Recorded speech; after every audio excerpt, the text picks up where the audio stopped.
RJ vlogs. இன்னைக்கு நம்ம வீடியோல நீங்க என்ன பார்க்க போறீங்கன்னாக்கா கிறிஸ்மஸ் ஸ்பெஷல் முறுக்கு எப்படி செய்யறதுன்னு பார்க்கலாம்.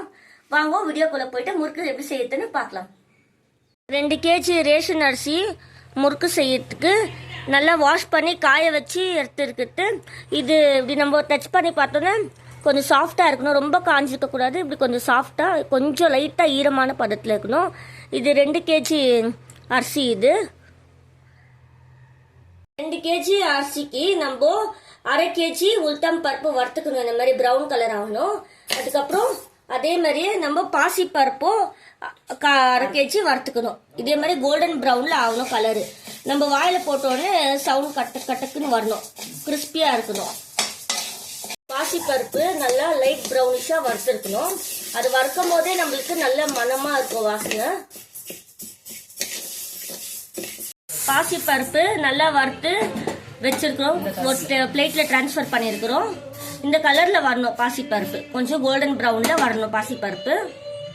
பாசி பருப்பு உளுத்தம் பருப்பும் இது தனியா மிஷின்ல கொடுத்து அரைச்சிக்கணும்.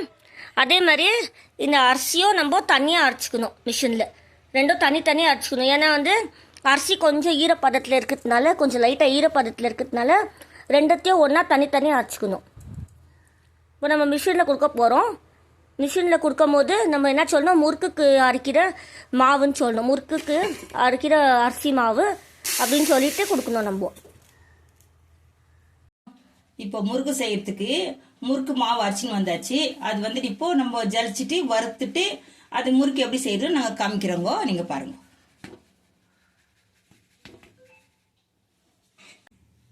இது 1 kg மாவு, இது 1 kg மாவு இல்லை கொட்டிக்கிறேன்.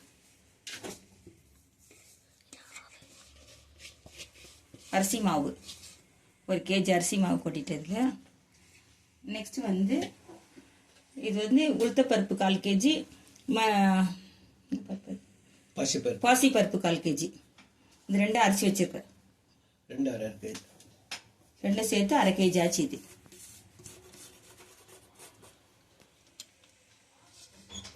இப்போ இது 2 ஒன்றா மிக்ஸ் பண்ணிட்டு பாசி பருப்பு உளுத்தம் பருப்பு அரிசி மாவு எல்லாம் சேர்த்து ஒன்றா கலக்கணும், மிக்ஸ் பண்ணிடணும்.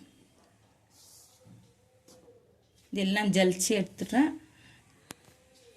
எல்லாம் மிக்ஸ் பண்ணிடணும். தேவையான அளவு உப்பு, 1/2 ஸ்பூன் பெருங்காய தூள், 2 ஸ்பூன் எள்ளு, கொஞ்சம் ஓமம் போட்டுக்கணும். அப்புறமா கொஞ்சம் சீரக பொடி இப்படி நல்லா க்ரஷ் பண்ணிட்டு இப்படி பண்ணிட்டு அப்போ தான் நல்லா வாசனையாக இருக்கும்.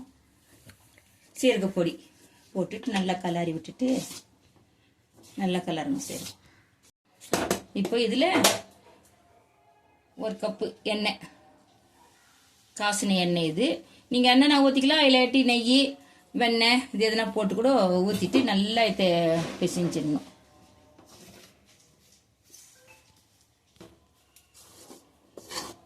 நல்லா ஃபுல்லாக எல்லாம் கலாரி இப்போ கையில் நல்லா பிசைஞ்சு எடுத்துக்கணும். ஒரு இடம் விடாமல் அந்த எண்ணெய் எல்லாத்துலேயும் இதாகணும், ஸ்ப்ரெட் ஆகணும். அப்படியே நல்லா ஜோராக பிசைஞ்சு எடுங்க கையில். இப்படி பிசைஞ்சிட்டு ஒரு இது கூட இருக்கக்கூடாது, க்ளீனாக எல்லாம் ஒன்றா சேர்ந்து இப்படி பிசைஞ்சிருங்க. இப்போ பாருங்கள் எல்லாம் பிசைஞ்சாச்சு. இப்போ முறுக்கு பாத்திரத்துக்கு நம்ம தண்ணி ஊற்றி பிசைஞ்சிக்கணும்.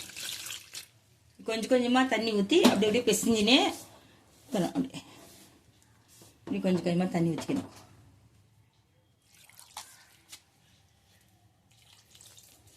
ஃபுல்லாக அது முறுக்கு பதத்துக்கு எப்படி வருது பார்க்கணும்.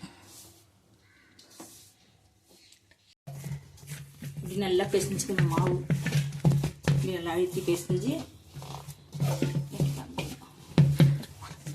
இப்படி நல்லா அழுத்தி பிசைஞ்சுக்கணுங்க மாவு, முறுக்கு மாவு.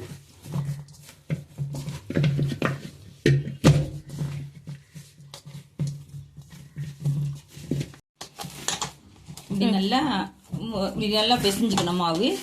பிசைஞ்சிட்டு இப்படி நம்ம தொட்டு பார்க்கணும், இந்த பதத்துக்கு உள்ள போகிற மாதிரி இருக்கணும். அப்படி அப்படி கை. இப்போ கொஞ்ச நேரம் விட்டுட்டு இது மேலே ஒரு ஷீட் போட்டு வச்சிடலாம், இல்லாட்டி துணி போட்டு வச்சிடணும். இல்லாட்டி அப்படி இல்லாட்டி அப்படி காஞ்ச மாதிரி ஆயிடும் அது.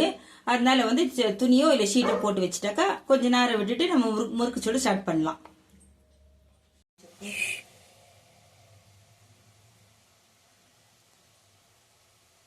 இரு. இப்போ பாருங்க, முறுக்கு மாவு பிசைஞ்சாச்சு. முறுக்கு போடுறேன் இப்போ எண்ணெயில்.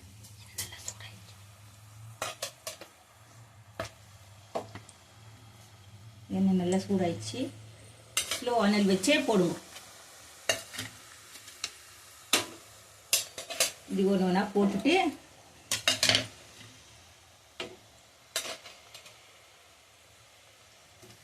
ஒரு 5 நிமிஷம் ஆனவொடனே திருப்பி போடலாம்.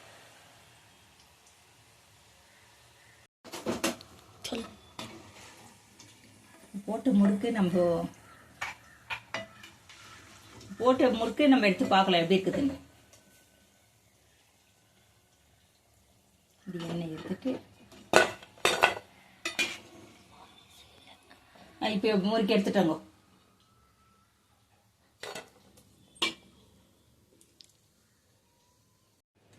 இப்போ நம்மளுக்கு முறுக்கெல்லாம் ரெடி ஆயிடுச்சு. முறுக்கு பாருங்க எவ்வளோ கோல்டன் ப்ரௌனாக இருக்குது. இந்த மாதிரி இருந்தால் தான் முறுக்கு நல்லா கிறிஸ்பியாக இருக்கும். இப்போ நான் உங்களுக்கு சாப்பிட்டு காமிக்கிறேன் முறுக்கு எப்படி இருக்குதுன்ட்டு. நான் சாப்பிடும் போதே உங்களுக்கு தெரிஞ்சிருக்கும். சவுண்டு பாருங்க எவ்வளோ நல்லா கிறிஸ்பியாக இருக்கு. பாருங்க ஒச்சோட இப்படி சவுண்டு வரணும். ரொம்ப நல்லா இருக்கும். இதே மாதிரி மெத்தடில் நீங்களும் உங்கள் வீட்டில் ட்ரை பண்ணி பாருங்கள் ஃப்ரெண்ட்ஸ். இதே மாதிரி முறுக்கு ரெசிபி என்னென்ன அளவு போட்டுக்கிறோமோ அதே மெத்தடில் நீங்களும் ட்ரை பண்ணி பாருங்க. ரொம்ப நல்லாயிருக்கும். இதோட நம்ம அடுத்த வீடியோவில் சந்திப்போம். இந்த வீடியோ உங்களுக்கு பிடிச்சிருந்தாக்கா லைக் பண்ணுங்க, ஷேர் பண்ணுங்க, கமெண்ட் பண்ணுங்க ஃப்ரெண்ட்ஸ். Okay bye.